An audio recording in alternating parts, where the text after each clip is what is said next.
Sabda Pandita Ratu. Kali ini dalam episode ke-12 dengan judul Candi Swambara Budura.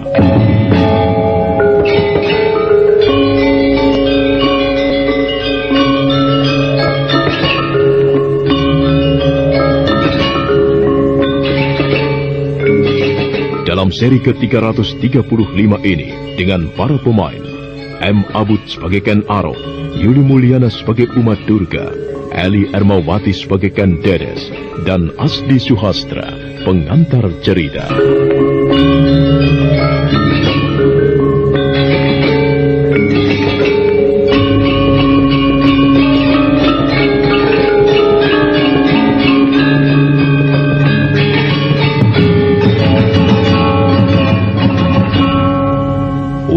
Durga serasa terbakar wajahnya. Kata-kata tajam dari mulut Ken Arok itu ternyata mengoyak hatinya. Mata yang berada di keningnya memandang kemerah-merahan, serasa menyimpan kekuatan maha dahsyat atas apapun yang akan tertimpanya.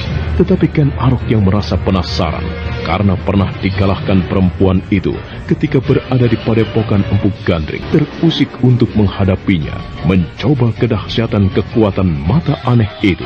Bunuh kau, aku bunuh kau. Laki tidak tahu diri. Akulah yang akan membunuhmu. Sumat kau di tanganku.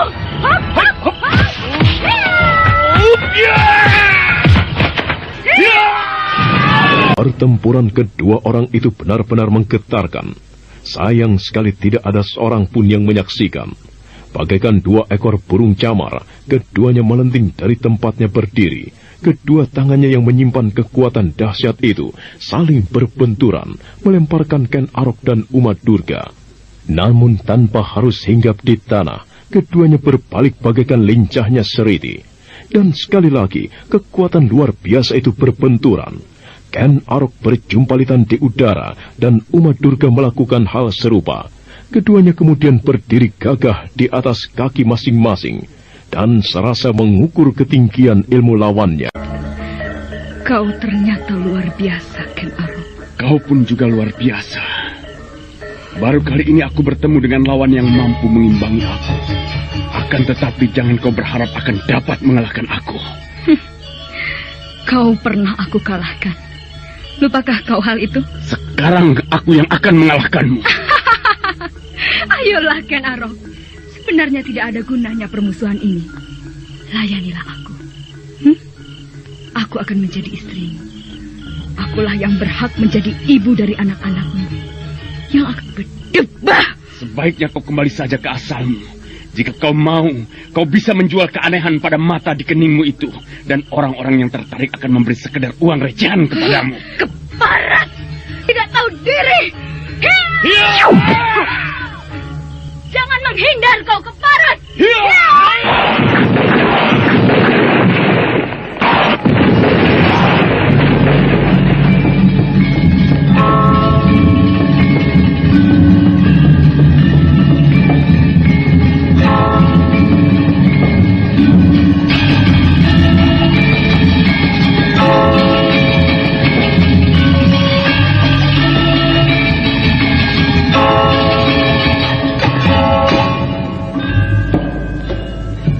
Maka demikianlah perang tanding antara Ken Arok melawan Uma Durga itu berlangsung dengan cepat, ganas, dan berbahaya.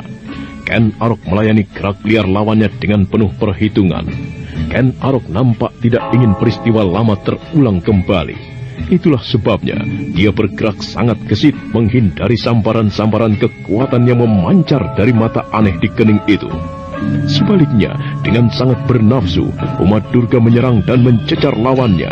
Kemanapun Ken Arok bergerak, selalu dikejarnya. Pertarungan berlangsung dahsyat. Uma Durga tidak peduli lagi terhadap ajian sirap yang disebarnya. Akibatnya, beberapa prajurit istana yang bergelimpangan tertidur mulai sadar dan terkejut melihat apa yang telah terjadi. Lawan, apa yang telah terjadi?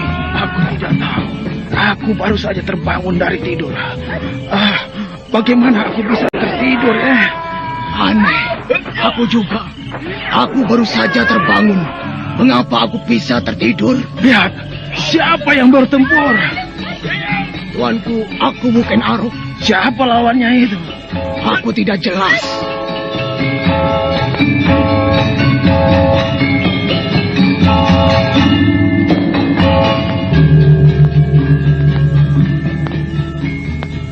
Perang tanding antara Ken Arok melawan Uma Durga di halaman istana berlangsung semakin cepat, dan akibatnya dinding halaman hancur berantakan tertimpa pukulan-pukulan yang sangat dahsyat.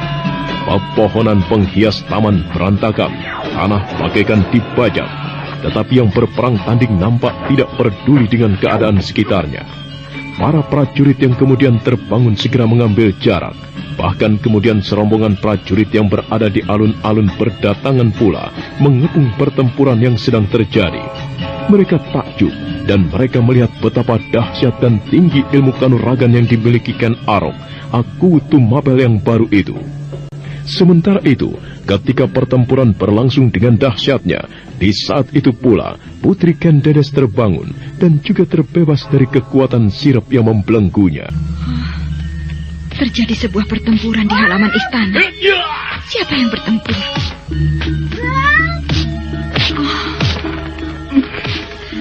Siapa yang bertempur itu? Seperti suara teriakan-teriakan itu adalah Ken Arok. Lalu siapa lawannya? Aku harus melihatnya.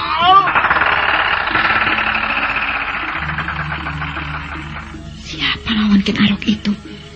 Nampaknya seorang perempuan. Dedes berjalan melintasi pendopo dan kemudian bersama-sama beberapa emban yang ketakutan menyaksikan pertempuran dahsyat yang sedang terjadi. Ken Dedes menjerit ketika tiba-tiba dinding istana jebol.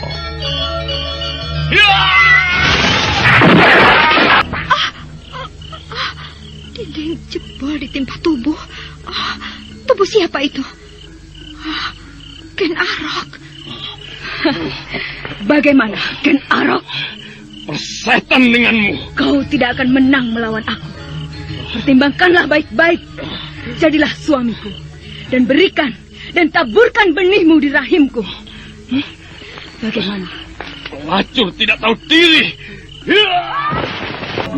Ken Dedes menggigil di tempatnya berdiri, menyaksikan tubuh Ken Arok yang menyerang lawannya dengan dahsyat. Kemudian bagaikan menimpa dinding baja, Ken Arok terpental berjungkir balik. Uma Durga yang tertimpa serangan dahsyat itu berputar dan kemudian berjungkir balik. Dan dengan sempurna sekali kembali hinggap di atas tanah. Oh, gila. Tidak salah lihatkah aku? Apa? Lawan dari tuanku aku itu. Perhatikan. Apanya? Nanti, kalau orang itu berhenti bergerak, kau akan melihat sesuatu di keningnya. Lihat. Apa tuh? Aku tidak tahu. Akan tetapi kekuatan yang mengalir dahsyat dari lawan tuanku Akubu seolah memancar dari keningnya. Apa bukan dari matanya? Semula aku kira dari matanya. Tetapi kawan, cobalah perhatikan. Nanti ketika perempuan itu berhenti menyerang. Nah, itu dia. Kau benar. Aku berhasil melihat. Memang ada sesuatu yang aneh pada perempuan itu. Di keningnya, dua matanya terpejam. Nampaknya di kening perempuan itu terdapat sebuah mata. Apa iya? Rasanya begitu. Tapi lihat saja. Masa ada mata di keningnya? Kalau bukan mata, lalu apa? Jantung semua para prajurit yang menyaksikan perang tanding itu bagaikan berhenti berdetak. Atau sebaliknya, justru dipacu untuk berdegup lebih kencang.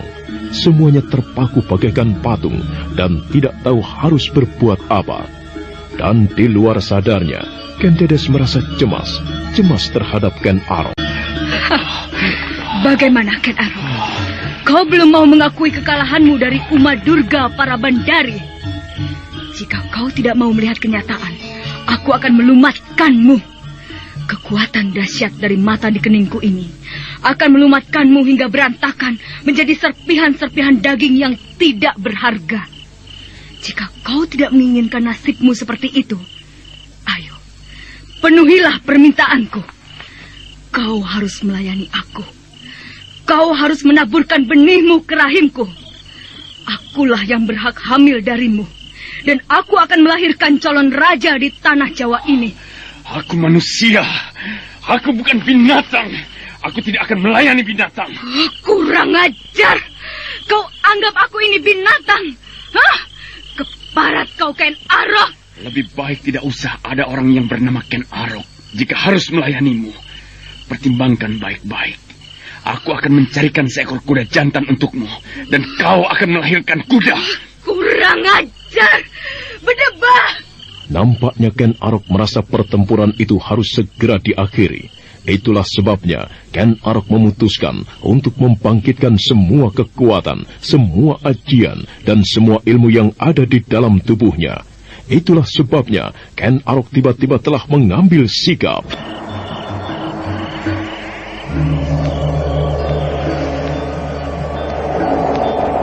Tiba-tiba Ken Arok telah berdiri tegak dan matanya kemudian terpejam.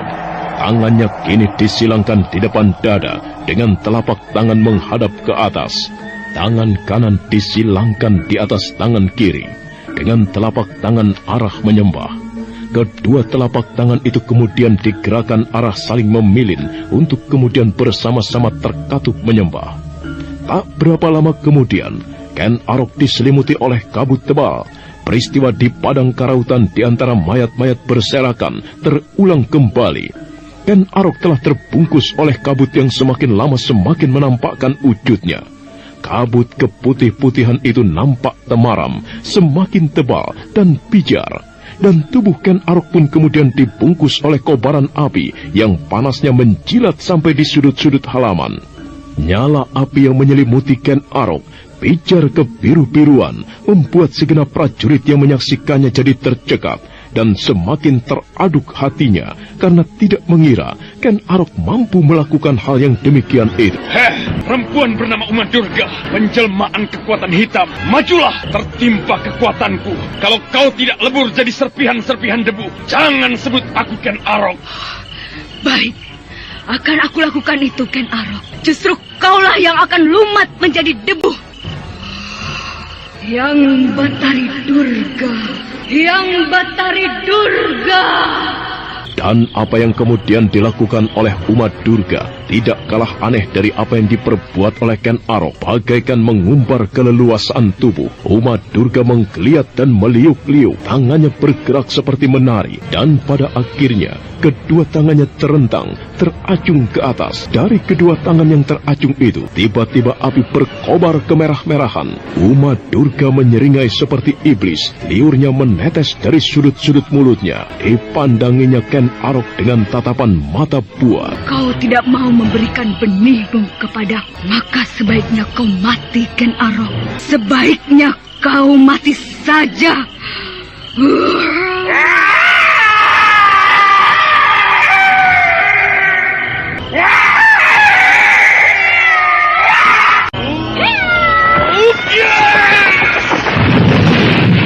Yang terjadi ternyata merupakan sebuah akhir dari perang tanding.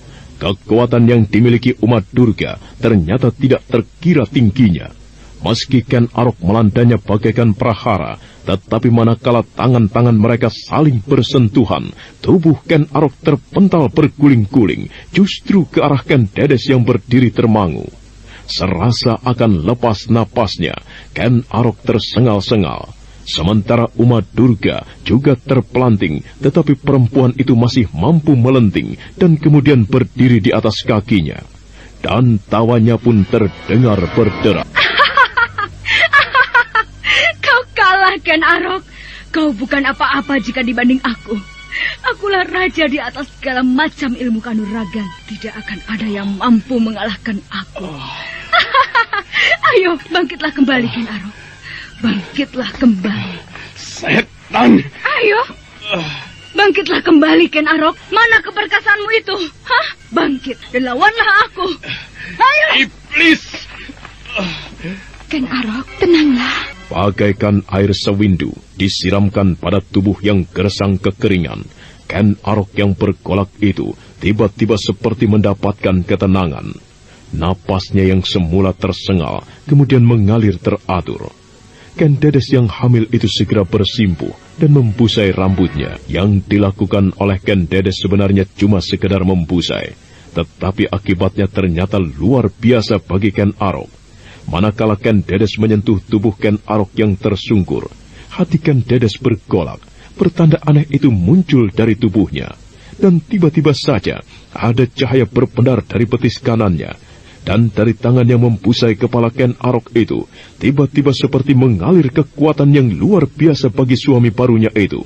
Seolah khasiat air suci Kambang Ayun yang pernah mereka miliki mengalir deras di aliran darah Ken Arok. Dan Ken Arok kemudian berdiri dengan gagah. Hei, apa yang kau lakukan itu?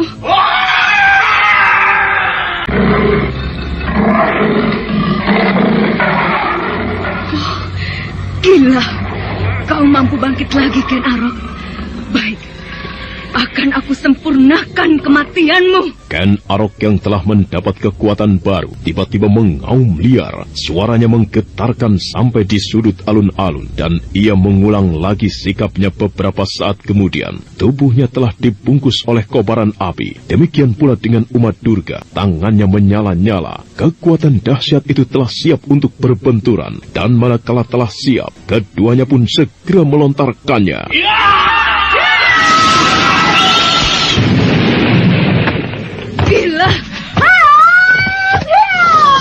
Kurang ajar, berdebah! Iblis kau, Ken Arok! Kaulah yang akan aku lumatkan.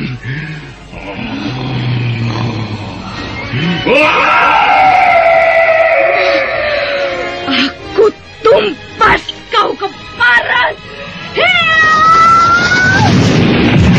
Ternyata Ken Arok bagaikan tidak kasat tenaga. Justru tendangannya semakin menjadi, membuat Uma Durga menjadi kebingungan. Bagai banjir lahar, Ken Arok mencecar, membuat Uma Durga harus berjumpalitan menghindar, dan kemudian sebuah keputusan pahit harus diambilnya. Jangan pergi kau, Uma Durga! Dengan cepat sekali tubuh Uma Durga melesat di kegelapan malam, bagaikan terbang melayang di atas para prajurit yang termangu. Ken Arok yang tidak ingin kehilangan lawannya segera mengejarnya. Laksana terbang kencang seperti laju burung Sri Gunting, Ken Arok meloncat memburu lawannya. Bagaimana, tuanku? Aku tidak berhasil mengejarnya, Permaisuri. Kembalilah ke bilikmu. Nanti aku akan menceritakan apa yang telah terjadi. Baik, tuanku. Semua prajurit, jaga keamanan istana ini secermat-cermatnya.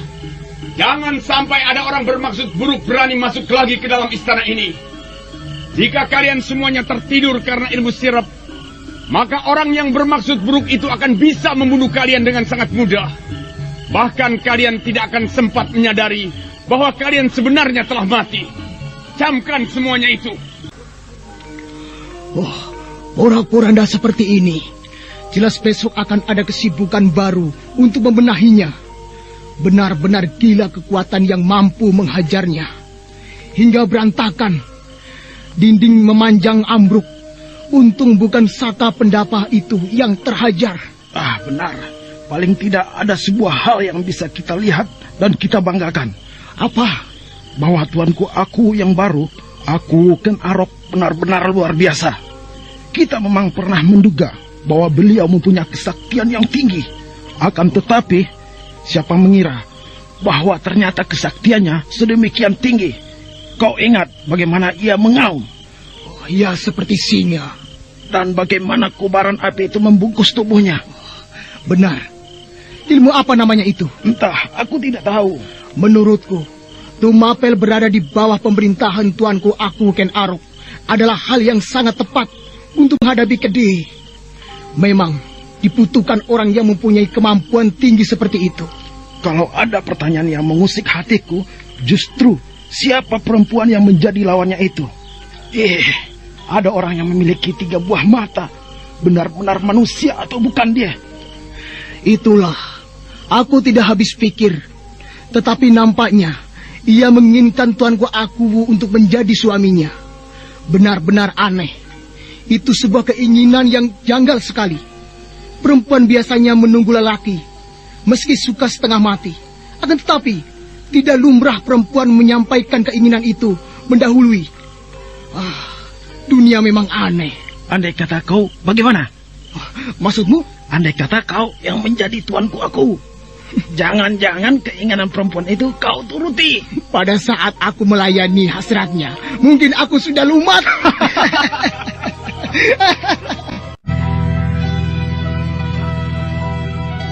Demikianlah apa yang terjadi di halaman istana itu untuk selanjutnya menjadi buah pembicaraan para prajurit. Mata mereka semakin terbuka melihat sosok Ken Arok dengan utuh. Sementara itu, di peraduan Ken Arok, Tuanku tidak apa-apa. Jangan cemas, Permaisuri. Aku tidak apa-apa. Siapa sebenarnya orang itu, Tuanku? Ia bernama Uma Durga Prabandari. Ia satu-satunya manusia yang paling aneh yang pernah aku ketahui.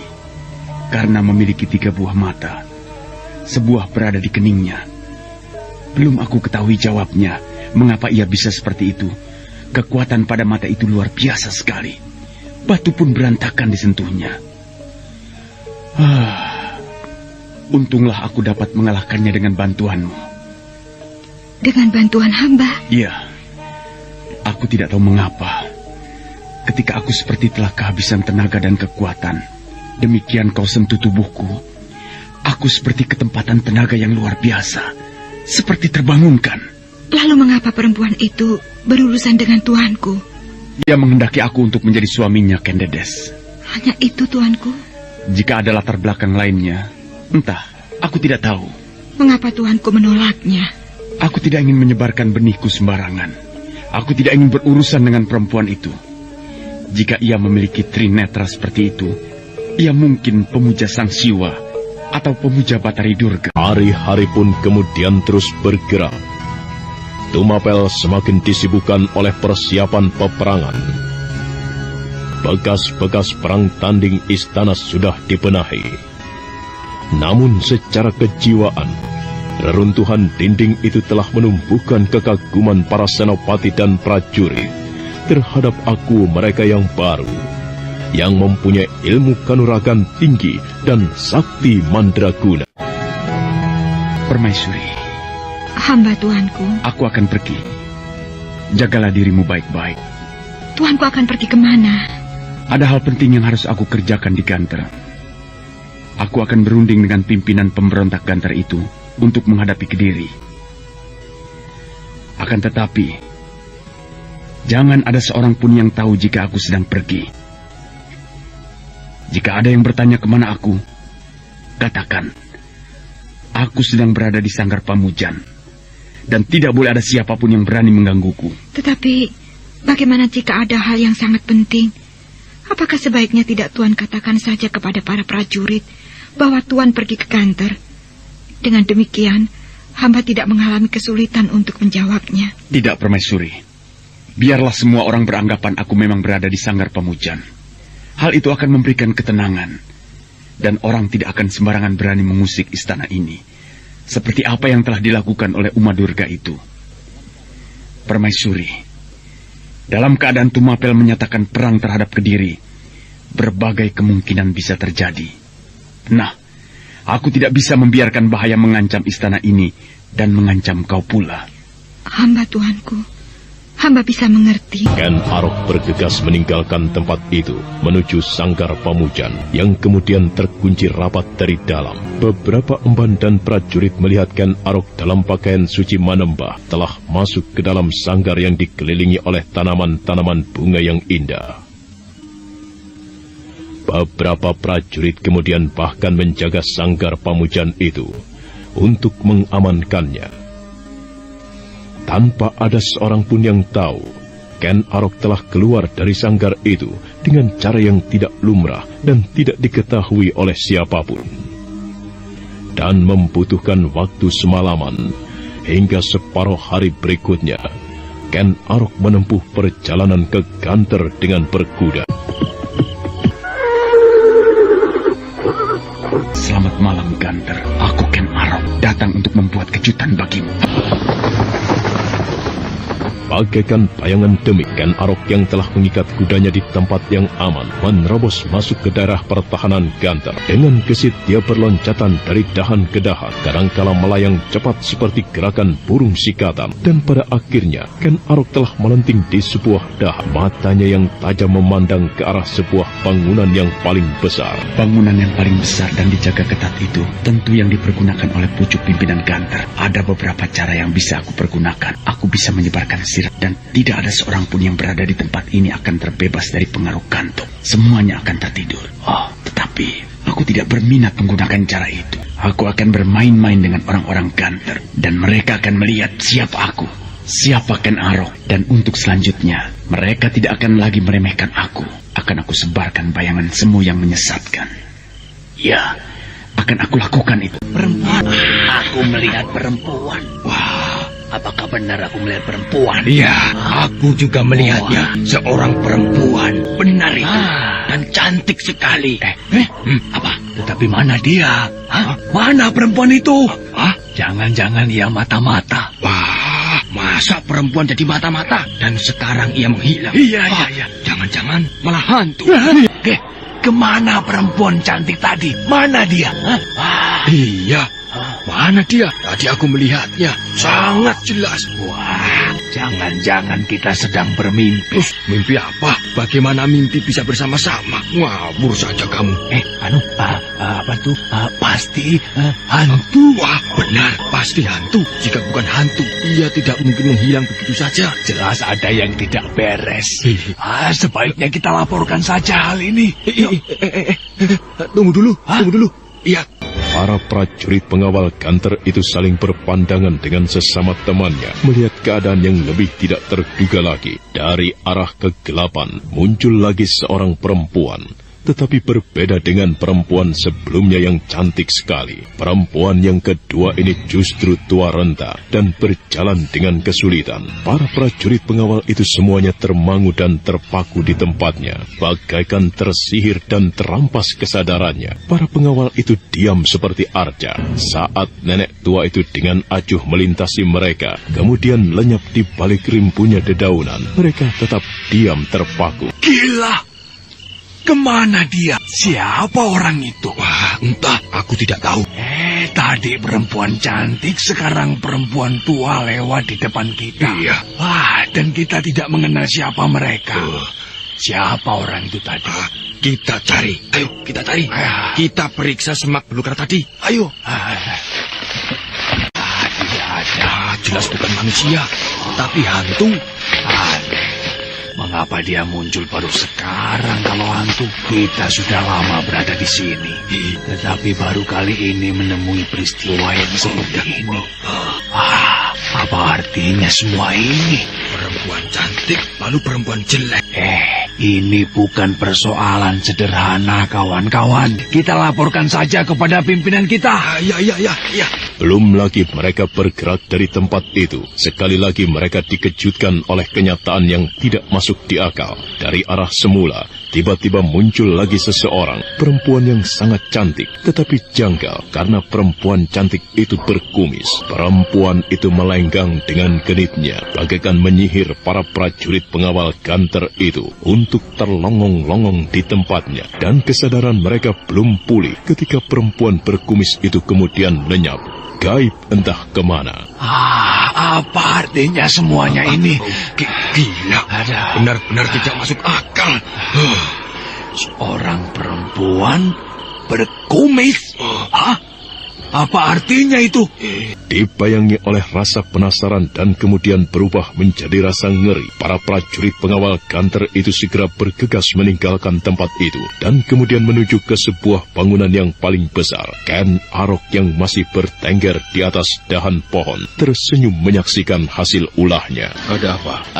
Saya, Tuan. Saya akan melaporkan keadaan yang sangat aneh. Benar-benar sangat aneh. Apa yang kau lihat? Maaf, Tuan. Yang melihat kejadian aneh itu bukan hanya saya, akan tetapi kami berempat ini, Tuan. Ya, baik. Sekarang ceritakan. Begini, Tuan. Kami baru saja sedang berbincang-bincang, membicarakan berbagai hal.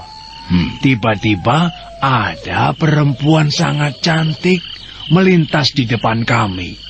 Ketika kami kejar, perempuan itu lenyap. Di mana itu? Di barak pasukan pemanah, Tuan. Hah? Di barak pasukan pemanah? Lalu, apa yang kalian lakukan atas orang yang telah menyusup di wilayah kita itu? Kami mencarinya, Tuan. Akan tetapi, orang itu lenyap seperti ditelan bumi.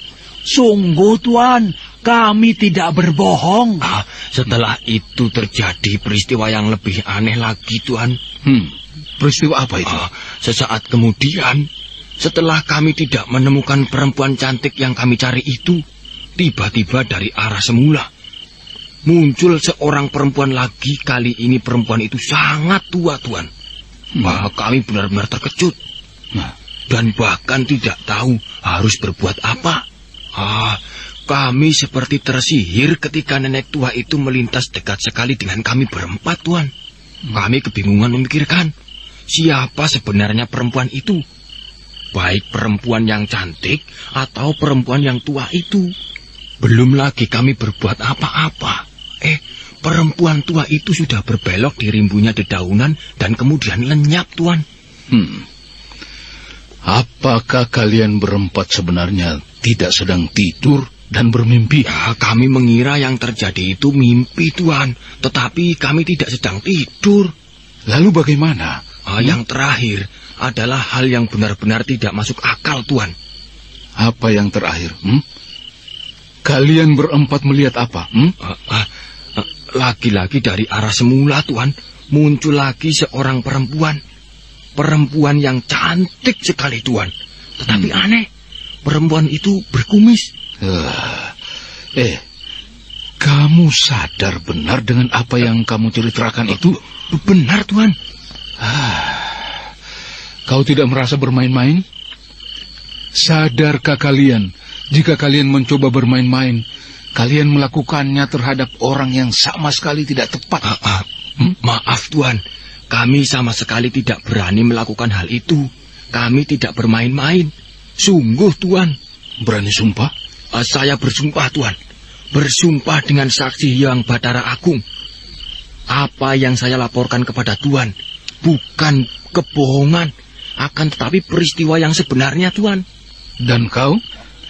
Dan saya juga bersumpah, Tuan. Saya bersumpah dengan disaksikan bumi dan langit, disaksikan oleh Bathara Agung, bahwa apa yang saya laporkan ini benar-benar terjadi. Ya, baik.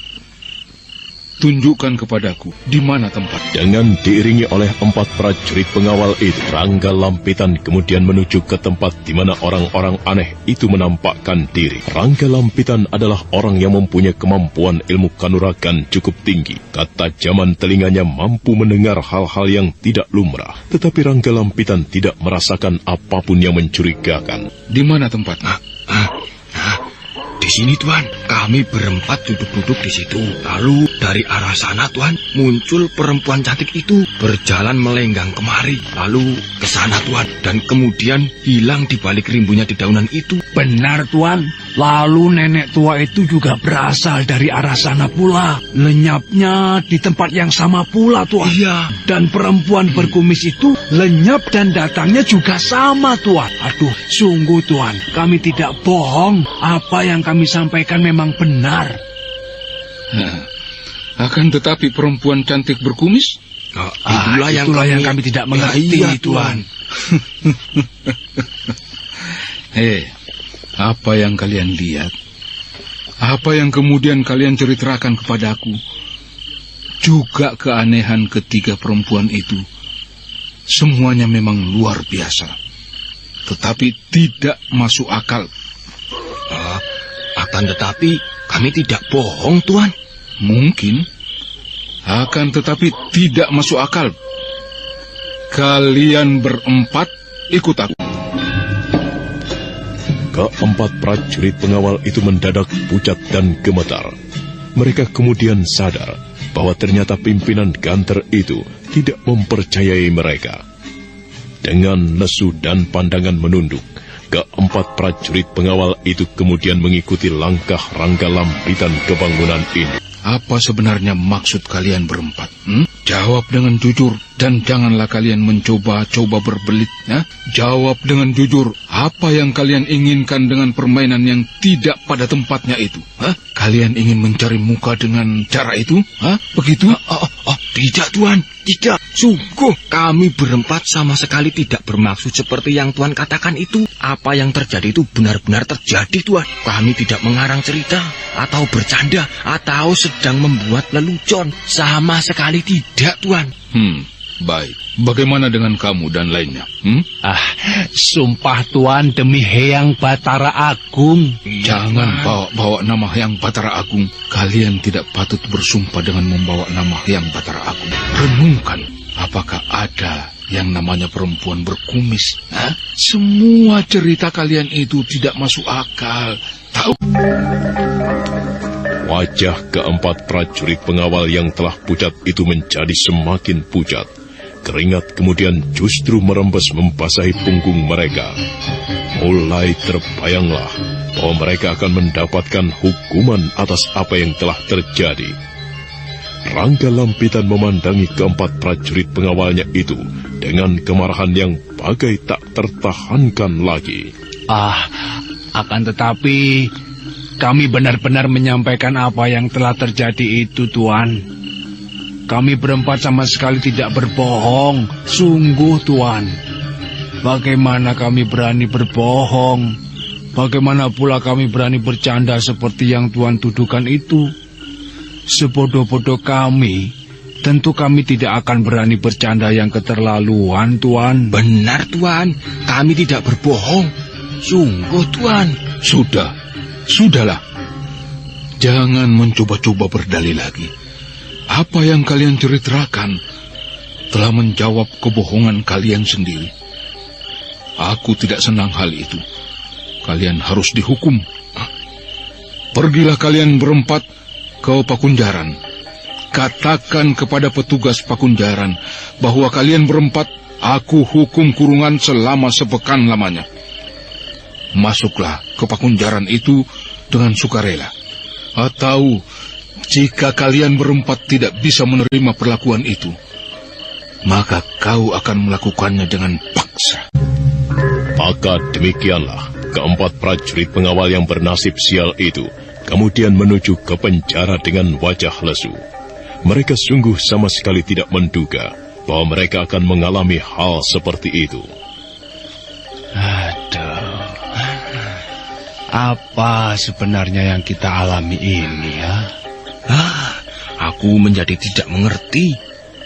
Hanya dalam waktu yang sekejap, nasib kita telah berubah menjadi sedemikian buruk. Benar-benar sial kita ini. Lalu apa sebenarnya yang kita lihat tadi?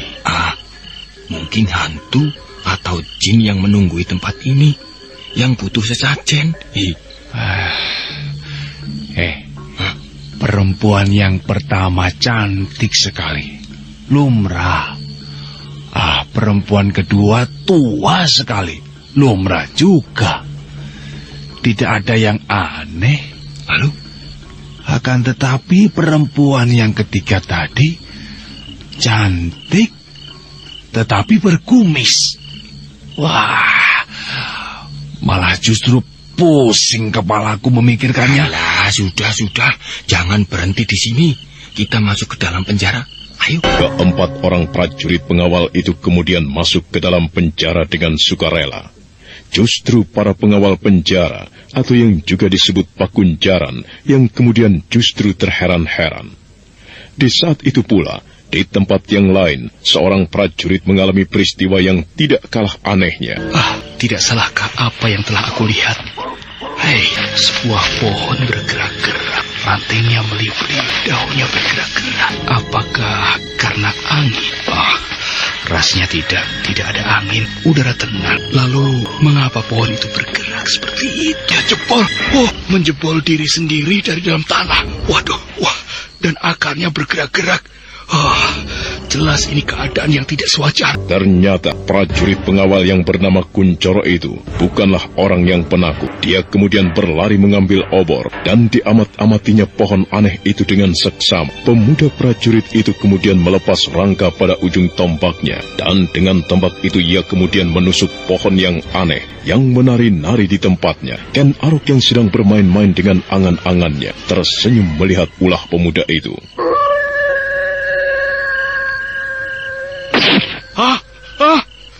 Darah! Berdarah! Benar-benar darah. Gila! Tidak salah lihatkah aku ini? Tidak. Aku tidak salah lihat. Benar-benar darah mengalir dari luka bekas tusukanku. Beberapa saat lamanya, prajurit pengawal Ganter yang masih muda itu merenungi pohon aneh yang menari-nari di depannya, seperti mencoba mencari jawaban apakah rahasia di balik keanehan itu. Pemuda itu kemudian mengangguk-angguk, dan tiba-tiba dia bergegas berlari lintang pukat. Tuan! Ada apa, Kuncoro? Ada sesuatu yang aneh sekali. Mari Tuan, saya tunjukkan. Sesuatu yang aneh apa? Pohon. Akan tetapi ia mampu bergerak-gerak. Menjebol dirinya sendiri dari dalam tanah. Dan akar-akarnya juga bergerak-gerak. Sungguh Tuan, saya tidak berbohong Tuan. Di sebelah mana? Di sebelah sana Tuan. Bekas senopati pimpinan pengawal istana Kediri yang bernama Rudro Bondo dan pernah menggunakan nama sandi yang menggegerkan, yaitu Lintang Panjer Sore, kemudian bergegas berjalan, didahului oleh Kuncoro, salah seorang prajurit bawahannya. Tetapi Kuncoro terkejut. Kenapa, Kuncoro? Pohon itu hilang Tuan, akan tetapi tadi berada di sini. Sungguh Tuan, tadi ada di sini Tuan. Saya tadi tidur? Tidak Tuan, tidak. Saya sedang berada di sini. Kemudian pohon itu ada di sini Tuan. Pikirlah. Apakah di sini ada pohon? Tidak Tuan. Lalu apa maksudmu? Saya tidak bermaksud apa-apa Tuan. Saya hanya melaporkan temuan saya. Sungguh Tuan, saya melihat pohon itu di sini bergerak-gerak. Daunnya, batangnya, lalu akarnya meliuk-liuk Tuan. Saya tidak berbohong Tuan. Kemudian pohon itu saya tusuk dengan tombak saya ini.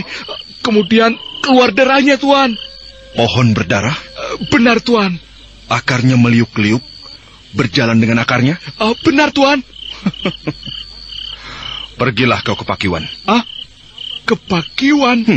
Untuk apa Tuan? Kau membuatku jengkel oleh cerita yang tidak masuk akal. Tuan. Nah, aku hukum kau mengisi Pakiwan sehingga penuh. Ternyata nasib Kuncoro tidak berbeda dengan nasib 4 orang pengawal yang harus kecewa melihat kenyataan. Atasannya tidak mempercayai cerita mereka, bahkan kemudian justru menghukumnya. Kuncoro yang berada di antara keadaan jengkel, bingung, dan kemudian geli, justru menimba air seperti orang kesetanan, sehingga tidak berapa lama kemudian, Pakiwan itu telah penuh dengan air, bahkan tumpah. Waktu terus bergerak. Rudro Bondo kemudian berjalan-jalan di wilayah pertahanan dan kekuatan Ganter, yang terletak di dalam sebuah perkampungan. Tiba-tiba perhatiannya tertarik pada seekor kuda yang berderap datang. Dilihatnya seseorang yang kemudian meloncat turun dari kuda itu, melapor kepada prajurit penjaga rego, menyerahkan kudanya, dan kemudian bergegas berjalan. Orang itu menarik perhatian Senopati Rudro Bondo, karena dia mengenal dengan sebaik-baiknya. Bahkan dalam beberapa lama, bersama-sama dia telah mengintai Tumapel.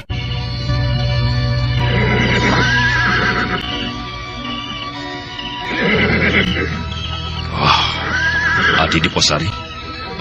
Tuan Rudro Bondo. Perkembangan apa yang terjadi di Tumapel? Sebaiknya Tuan ikut bersama-sama menghadap Tuan Ragalampitan. Saya akan melapor perkembangan yang terjadi di Tumapel. hanya sehari, Tuan meninggalkan Tumapel, lantas kembali ke Ganter. Tentu perkembangan yang menarik. Benar, Tuan.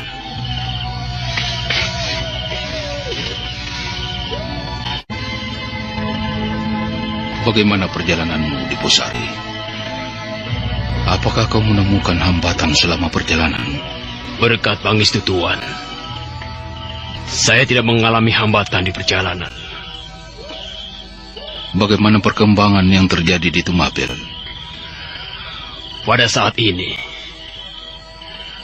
aku yang baru itu tengah menyendiri di dalam sanggar Pamujan untuk beberapa hari. Itulah sebabnya saya menggunakan waktu ini untuk kembali ke Ganter.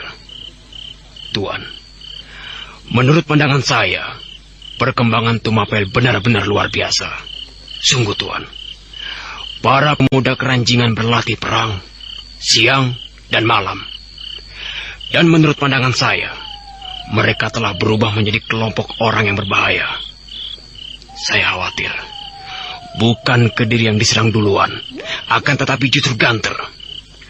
Kekhawatiran saya ini bukannya tanpa alasan, Tuan. Saya mengenal Ken Arok yang kadangkala melakukan tindakan yang tidak terduga-duga. Tindakan apa kira-kira kita harus mulai membayangkannya? Kau telah bertemu kembali dengannya? Belum, Tuan. Lalu apa lagi? Dengan lancar berceritalah Diposari bagaimana perkembangan yang terjadi di Tumapel yang luar biasa, yang dalam waktu singkat telah berhasil menghimpun para pemuda. Kemudian diceritakan pula munculnya seorang perempuan aneh bermata tiga, yang sempat membuatkan Arok kewalahan, meskipun pada akhirnya perempuan Trinetra itu harus melarikan diri. Rangga Lampitan mendengarkannya dengan tegang. Itulah perkembangan yang terjadi di Tumapel, Tuan. Luar biasa. Jika hal itu benar, yang aku maksud adalah perempuan Trinetra itu, maka itulah kejadian yang paling aneh. Bagaimana? Apakah kau ikut menyaksikan ketika peristiwa itu terjadi? Benar, Tuan. Saya menyaksikan dari jarak yang sangat dekat. Saya melihat bagaimana serangan-serangan yang dahsyat itu mengalir dari keningnya, yang ternyata adalah mata. Sungguh aneh memang. Siapa perempuan itu? Dalam perang tanding yang terjadi, Ken Arok menyebutnya sebagai Uma Durga. Uma Durga? Durga adalah nama Batari Uma. Nampaknya orang itu adalah penyembah Batari Durga. Sebenarnya, apakah yang akan terjadi di tanah Jawa Dwipa ini dengan munculnya orang-orang semacam itu? Pembicaraan bertiga antara Rangga Lampitan, Rudro Bondo dan Diposari itu terus berlangsung. Berbagai hal mereka perbincangkan, terutama mengarah kepada Ken Arok.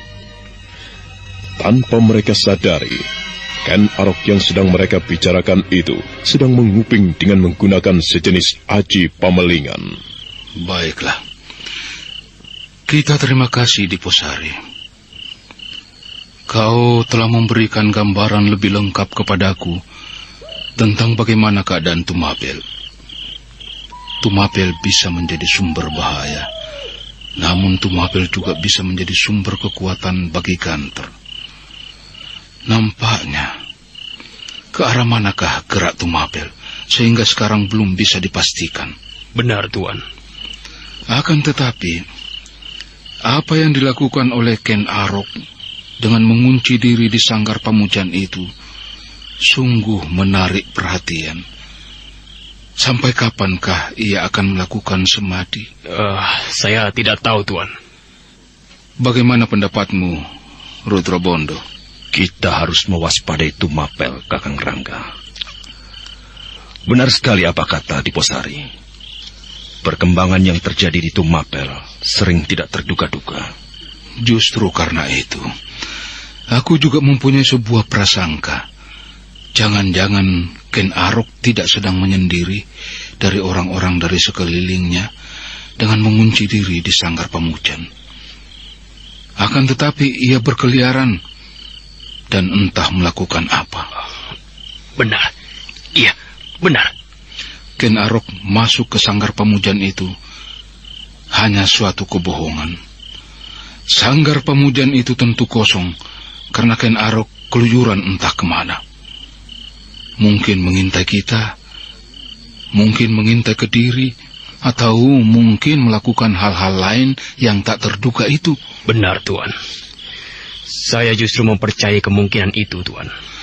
Semoga saja ia datang kemari, menemuiku dan mengajak berunding. Aku lebih senang melakukan perundingan dengannya daripada menghadapinya sebagai lawan.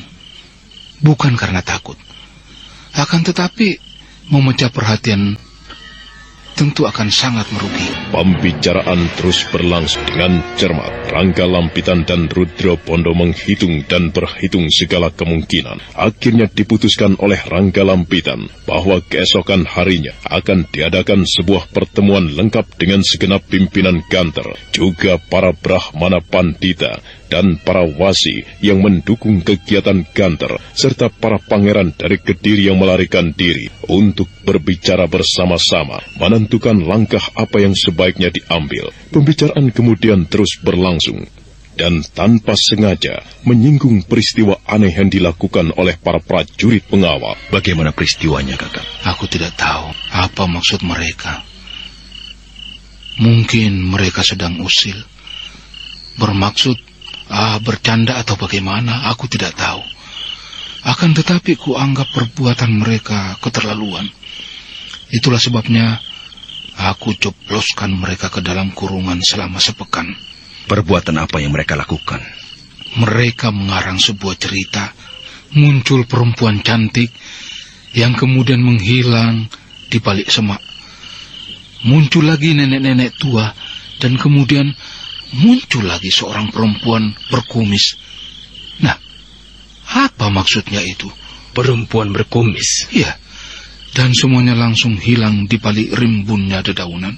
Aneh sekali. Apanya yang aneh? Jadi Kakak mengalami peristiwa itu? Maksudku, para pengawal itu? Iya, kenapa? Benar-benar aneh. Kenapa? Kenapa Rudra Bondo? Seorang prajurit bawahanku, Kuncoro namanya. Ia juga mengalami peristiwa yang aneh. Baru saja ia aku hukum, karena aku tidak mempercayai ceritanya yang tidak masuk akal itu. Cerita apa? Apa yang diceritakan lebih tidak masuk akal lagi. Ia melihat pohon yang bisa bergerak-gerak. Daun-daunnya, batangnya, rantingnya, dan akar-akarnya. Dan ketika dilukai dengan tombak, pohon itu berdarah. Itulah sebabnya ia melapor kepadaku. Ketika aku memeriksanya, pohon itu tidak ada. Lalu apa artinya? Keempat prajurit pengawal itu berani bersumpah-sumpah untuk kebohongan perempuan aneh yang muncul dan kemudian hilang tanpa meninggalkan jejaknya. Bagaimana dengan prajurit bawahanmu itu, Rudra Bondo? Sama, Kakang. Kuncoro juga berani bersumpah. Gila. Pasti ada orang yang mendalangi di belakangnya. Tetapi apa maksudnya? Baiklah. Aku sama sekali tidak suka dengan permainan keterlaluan seperti ini. Mereka harus diperiksa sampai mengaku. Siapa yang menyuruh mereka? Tunggu, Tuan. Tunggu dulu. Kenapa? Jangan-jangan Ken Arok memang berada di sekitar tempat itu. Nah, bagaimanakah kisah selanjutnya? Saudara pendengar, untuk mengetahui jawabannya, ikutilah kelanjutan kisah ini dalam seri berikutnya. Sampai jumpa.